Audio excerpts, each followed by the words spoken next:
Jamal and Ganja.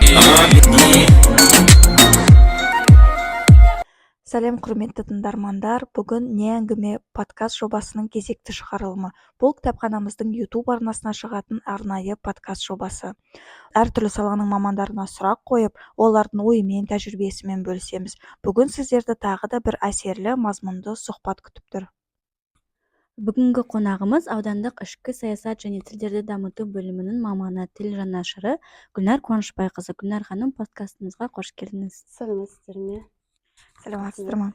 Алдымен өзіңізді тыңдармандарымызға таныстырып өтсеңіз, қай жерде дүниеге келдіңіз, кәсіби жолыңыз қалай басталды? Жалпы мен осы Аққулы ауданының келінімін. 2003 жылы кешірмесем, Аққулы орта мектебіне ағылшын тілі пәні мұғалімі ретінде келіп, 2 жыл жұмыс жасадым да 2005 жылдан бастап мемлекеттік қызметке конкурстық негізде ауыстым. Қазіргі қызметіңіз туралы айтып берсеңіз, жалпы осы ішкі саясат және тілдерді дамыту бөлімі немен айналысады? Қазіргі қызметім менің ішкі саясат және тілдерді дамыту бөліміндегі тіл маманының. Жалпы осы қызметте 20 жыл болды биыл қызмет етіп жүргеніме. Тіл саласы өте сондай маңызды. Атқарып жүрген шараларымыз ертең рухани, сапалы түрде жеткізілу үшін ұрпақтан ұрпаққа біз бүгінгі ісіміз мағыналы болу керек, сапалы болу керек деп ойлаймын. Керемет. Мен өз қызметінің маманымын, дәстүрден тағылым. Облыстық байқауына қатысып, жүлделі болдыңыздар.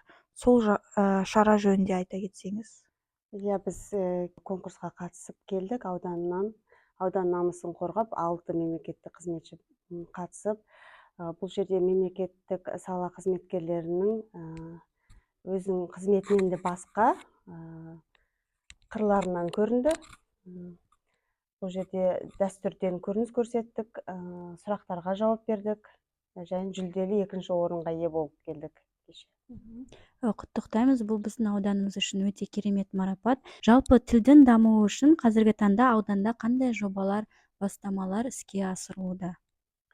Жалпы бұл тіл саясаты бұрыннан сол 2001 сол жылдардан басталды. 2003 жылдардан бері бөлімде сондай бөлік сала ашылып, сол кезден бері ең басты мақсат бұл құжат айналымын мемлекеттік тілде жүргізу болатын.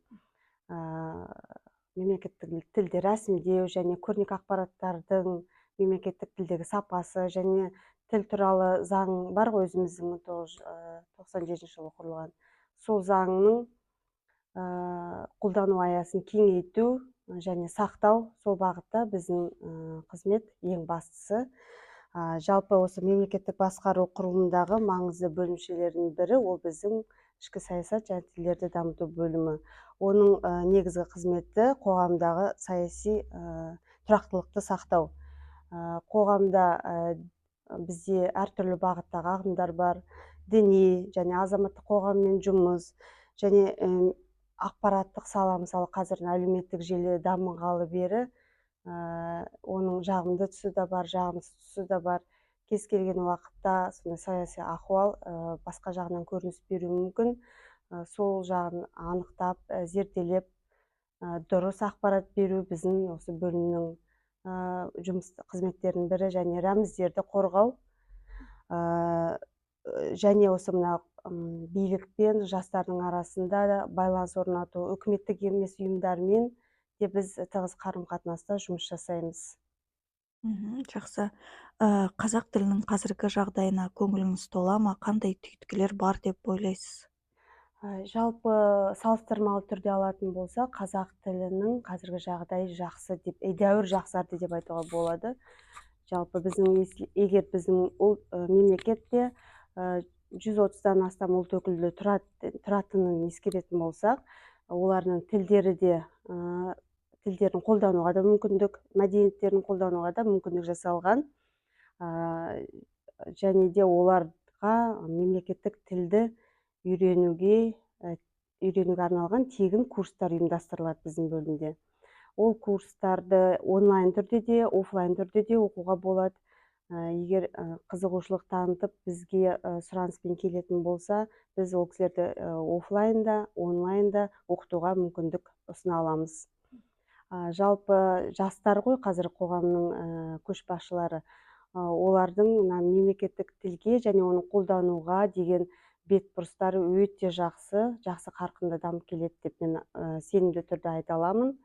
Олардың ішінде көбінесе енді жалпы әлеуметтік желіде отырады ғой. Әлеуметтік желідегі көріністер, мысалы алып қарасақ, Димаш өзіміздің оны жақсы көретін жанкүйерлері сол өзіміздің мемлекеттік тілде сөйлеуге, домбырада ойнауға, және Димашты жақсы көргендіктен сол мемлекеттік тілді үйренуге ықыластарын танытуда.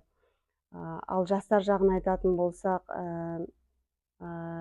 кеудесінде сондай мықты намысы қайнап тұрған тілім, елім, жерім дейтін жастарды көруге болады, байқауға болады. Олар өте көп, қазіргі таңда тек оларды дұрыс бағытқа бұру керек. Мысалы, ел болу үшін бізде тіл, мәдениет және дініміз мықты болу керек, берік. Егер ол ел ғана болып отырып, ол тілін, дінін сақтамаса, ол ешқандай бірегейлікке әкелмейді. Сол себепті енді жалпы тілді бір ғана арнайы мамандардың алып жүруі мүмкін емес. Ол жүректен шығады, ол атадан балаға берілген аманат. Оны кезінде жаугершілік, шапқыншылық кезінде де сол дінді, мәдениетті өзіміздің сақтап қалу үшін жаугершілік, шапқыншылықтар болса, кейінгі кезде одан кейін алаш азаматтары өзіміздің ол кісілердің де мақсаты сол тілді сақтап қалу болатын. Кейінгі кезде біз бейбіт өмірде осы әлі де біраз барьерлер дейді ғой, мына кептелістер бар. Дегенмен де бетбұрысымыз өте жақсы деп айта аламын сенімді түрде.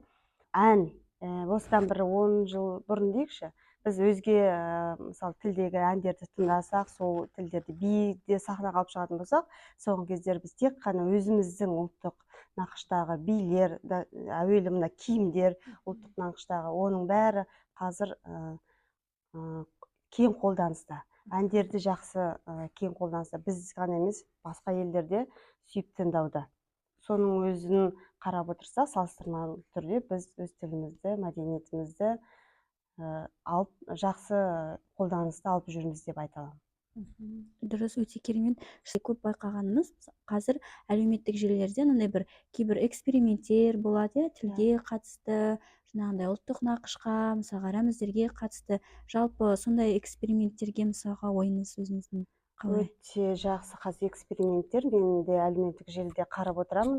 Мына біздің тарихымыздан алаштарымыздың аты жөндерін айтып беру, елдердің астаналарын және бір өткен тарихи оқиғалардың даталарын айту туралы сондай эксперименттер жүргізіліп жатады. Мен көремін, өте жақсы. Балалардың білім мысалы болады, балалар белсенді қоғамда өзін көрсете алатын болады, және тұйық балалар болады. Бұл жерде біз сол тұйық балалардың қырын ашып көрсете аламыз деп. Өйткені олар қоғам мысалы көпшіліктің алдында емес, тек қана бір кісінің сұрағына жауап беру арқылы өзінің білімін бүкіл әлемге көрсетеді. Тілді дамытуда әлеуметтік желілердің, подкасттардың рөлі қандай деп ойлайсыз? Әлеуметтік желі соңғы кезде міне өте кеңінен дамуда. Одан біз Қазақстанда қалыспай келе жатырмыз. Және де біздің мына көбінесе балалар өте бізден де артық біледі деп айта аламын. Небір қосымшалар бар, жүктеп алса, мысалы әлеуметтік желідегі қысқа мәліметтер дейді, рилстар. Солар арқылы егер нақты, сапалы жарияланымдар болса, біздің мына көріп отқан ұрпақтар немесе көрермендер де сапалы мәлімет алар еді. Сондықтан соның сапасын жақсы бағытта алып жүрсек, көп. Сіз әңгіме барысында айтып кеттіңіз, осы мемлекеттік қызметте 20 жыл толды деп биыл жұмыс істеп жатқаныңызға. Жалпы осы салада жұмыс істеуге сізге не шабыт береді? Мысалға, саламды, кәсібімді ауыстырып көру керек деген сияқты ойлар туындамады ма? Олар туындайды, әрине адам болғасын, қызығасың да, кейде бір орында тұралап қалдым ба деп те ойлайсың, бірақ бұл енді жаңа айтып өткендей, бұл тіл мәселесі жай ғана мәселе емес, ол саяси, әлеуметтік, рухани, бұның ішінде бәрі жатыр. Сондықтан егер адам өзі жалпы бұл жұмыссыз-ақ өмірге, мысалы қазақ болып келдік па, оның бір ең маңызды өзегі сол тілді, мәдениетті, дінімізді әр салада, әр қырынан алып жүруге болады. Міндетті түрде ол қызмет істеп, сол салада жүру міндет емес, дамыту үшін және оны алып жүру үшін. Әр жағынан да алып, мысалы, кәсіпкерлер өз тілін қазақ тілінде жүргізсе, ұлттық нақыштағы заттарды сатумен айналысса, мысалы, жаңа идеялар, жобалар ұсынып отырса, енді бұл жерде қоғамдық орында жұмыс істейтіндер де мемлекеттік тілде, даже әуелі мына банкоматтар деп айтайықшы, түрлі, соның тілін қазақ тілінде басқаның өзі, біз қазақ тілін қолдаймыз, қолданамыз, және біздің намысымыз үшін бұл қажет деген мағынада біз өз үлесімізді қосамыз деп ойлаймын. Осы кәсіби жолыңызда бір есте қалған ерекше бір оқиғамен бөлісе аласыз ба? Оқиға өте көп болды енді, әрине. Оның қандай қызық жағы бар, және маңызды жұмысқа байланысты да қызық жағдайлар болды. Енді ең бір енді былай жұмысым, менің қызметім деп келіп еске алатын нәрсе ол сәт деп айтайыншы, ауданның атауын қайта атау. 2018 жылы оған дейін де аудан тұрғындарынан ұсыныстар келген, Аққулы, Лебяжі атауын ауданы Аққулы деп қайта атау. Сол ұсыныстарды жинақтап келіп, біздің тіл саласы бойынша ономастиканы да біз қарастырамыз ғой. Ономастика деген сол елді мекендердің атауларını атау беру, қайта атау, сол бағытындағы жұмыстар. Сол 2018 жылы аудан атауын қайта атау жұмыстарын бастап, аяқтап, президенттің жарлығымен тамыз айында Аққулы, Лебяжі ауданы Аққулы ауданы деп қайта аталды деген, бұл мен үшін керемет бір тарихи сәт деп, ерекше есте қалатын сәт деп айтар едім. Шынымен де өте сондай бір керемет әсерлі, жалпы ұзақ уақыттар бойы есте қалатын нәрсе екен. Ертең жаңа уақыт өте келе де, жалпы осы кезде мен, осы ауысып жатқан кезде мен де атсалысқам деп есіңізге алып отыратын. Жалпы енді біздің тыңдармандарымызға, әсіресе оның ішінде жастарға айтар бір қандай да ақыл кеңестеріңіз болса? Ақыл деп емес, кеңес деп айтар едім, ұсыныс. Сол жалпы осы мен осы салаға келгенде ғана мен тілімді дамытуға, қолдануға үлес қосып жүрмін деп емес, мен жалпы туғаннан бастап біз өзіміздің отбасымыз, қазақ тілін, салтын, мәдениетін ұстап келе жатқан отбасылардың біріміз.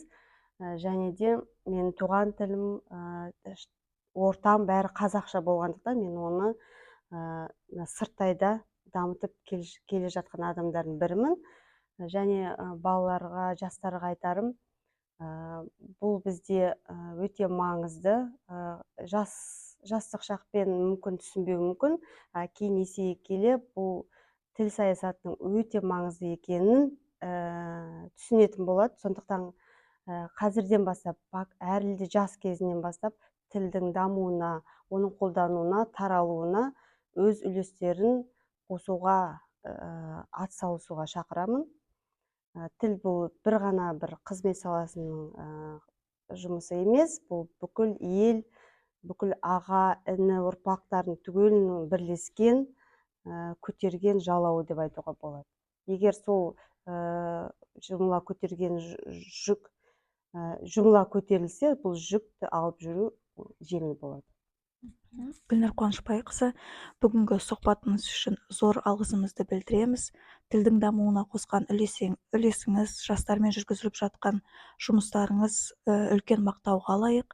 Бүгінгі әсерлі әңгімеңізден үлкен бір шабыт алып отырмыз.